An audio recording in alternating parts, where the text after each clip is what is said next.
Well, Hare Krishna Mukunda Maharaj. Suresvara Das here from ISKCON, Tucson, Arizona. Congratulations on your 80th birthday and going on 60 years serving Srila Prabhupada. I would like to thank your disciples for giving me this opportunity to appreciate you as a wonderful godbrother and servant of His divine grace. There's many things I could say. I'd just like to focus on your pioneering spirit. You really picked up Srila Prabhupada's pioneering spirit. You're the only one I know who helped Prabhupada launch in 3 places. In New York City, at 26 2nd Avenue, which you helped Prabhupada secure, and at 518 Frederick Street in San Francisco, the next year in 67, and at 7 Berry Place in London in 1969. Unique triple pioneer. In one of those pioneering escapades,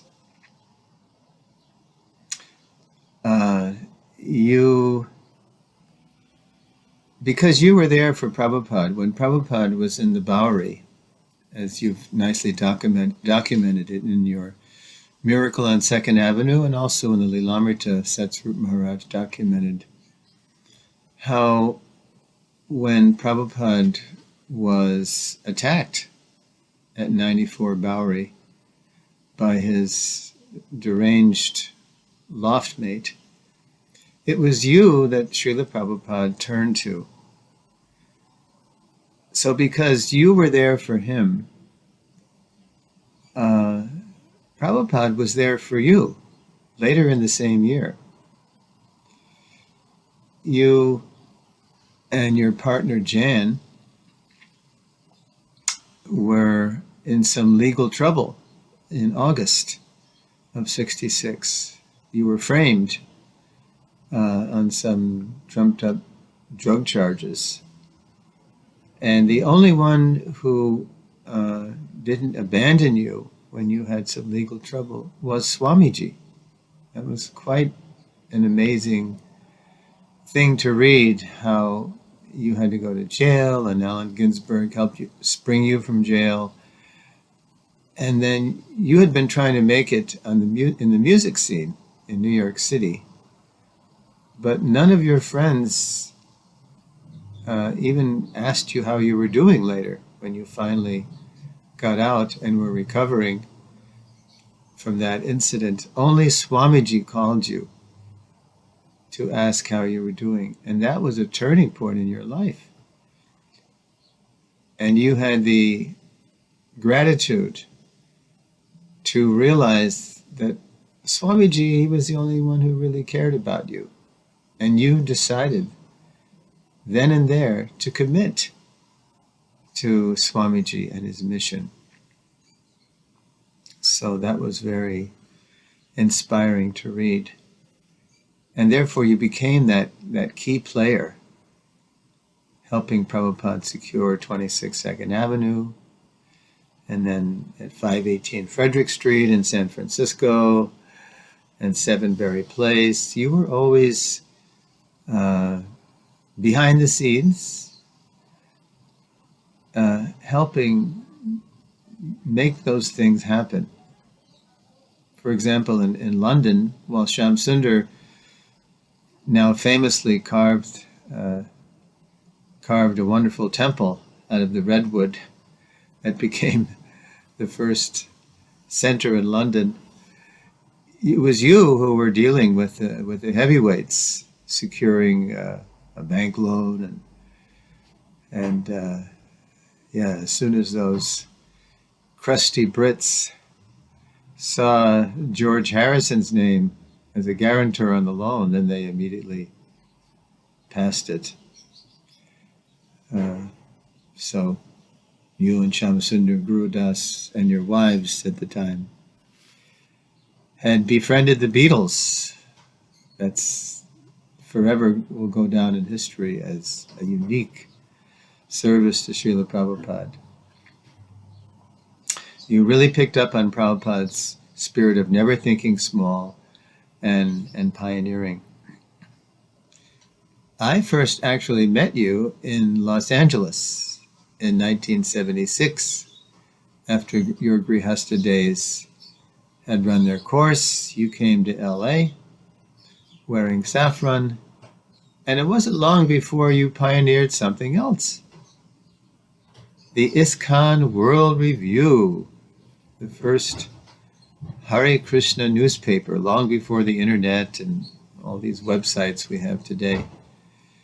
You were instrumental in connecting the ISKCON world through this newspaper.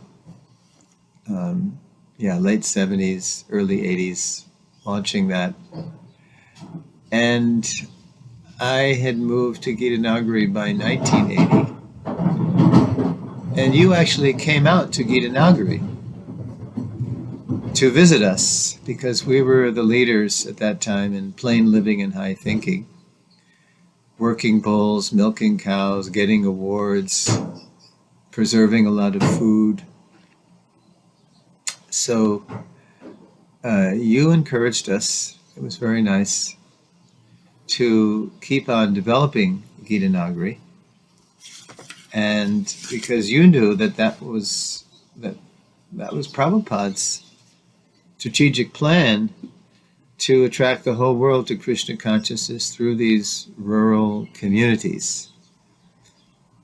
So that was very encouraging to see you come all the way out there to see how we were doing. I think perhaps you were based by then in DC, because you became the first communications minister. You pioneered the ISKCON communications. Many years later,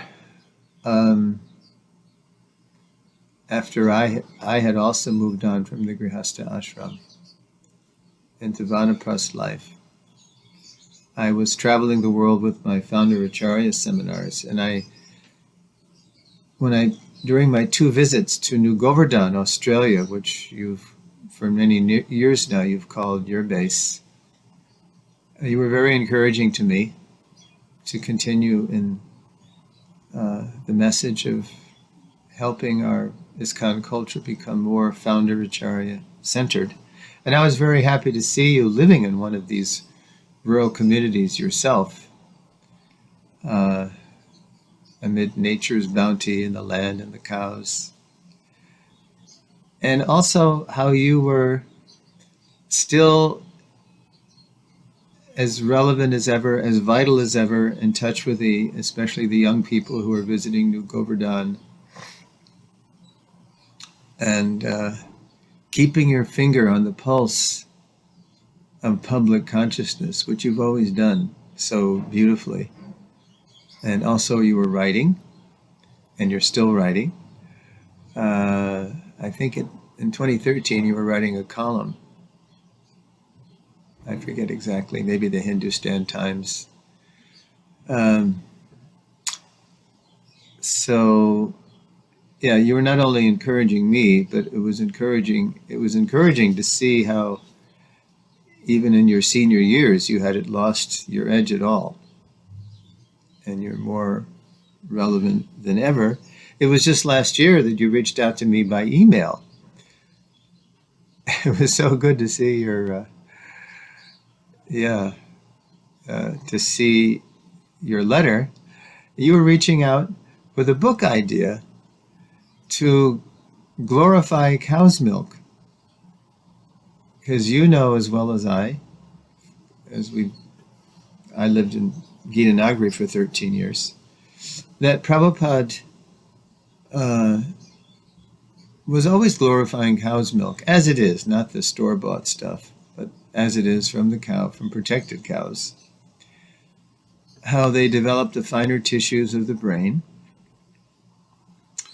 so that we can assimilate the subtle form of spiritual knowledge, as Prabhupada writes in what became Light of the Bhagavat, published by Tamal Krishna Maharaj. So you wanted to counteract, the vegan propaganda that somehow cow's milk is not good for us, that we're not meant to protect cows, that they should be allowed to run free. So you were reaching out for resources. I hope that that project is taking shape. And as far as a legacy, when I think of your legacy, of course, again, the unique triple pioneer for Prabhupada, I think in terms of guna and karma. The karma legacy is that staying relevant, making the Hare Krishna movement vital and relevant, as Prabhupada always did, keeping it relevant or restoring its relevance, depending on where we are in the world. And also, to me, you always embodied what Prabhupada said to a reporter once: how do you know a Hare Krishna? How do you know a Vaishnava? Oh, Prabhupada replied, he's a perfect gentleman. So thank you, Mukunda Maharaj, for being that perfect gentleman that Prabhupada described. It's an honor to know you. I hope we meet again in person, face to face. Now that we're getting on in years, we're probably more cautious than many in how we deal with the pandemic. So, your legacy is in your character and in your activities of being relevant. So I hope and pray that your disciples carry this on long after you and I have left the scene. Happy birthday. Congratulations again. And may we meet again very soon. Hare Krishna.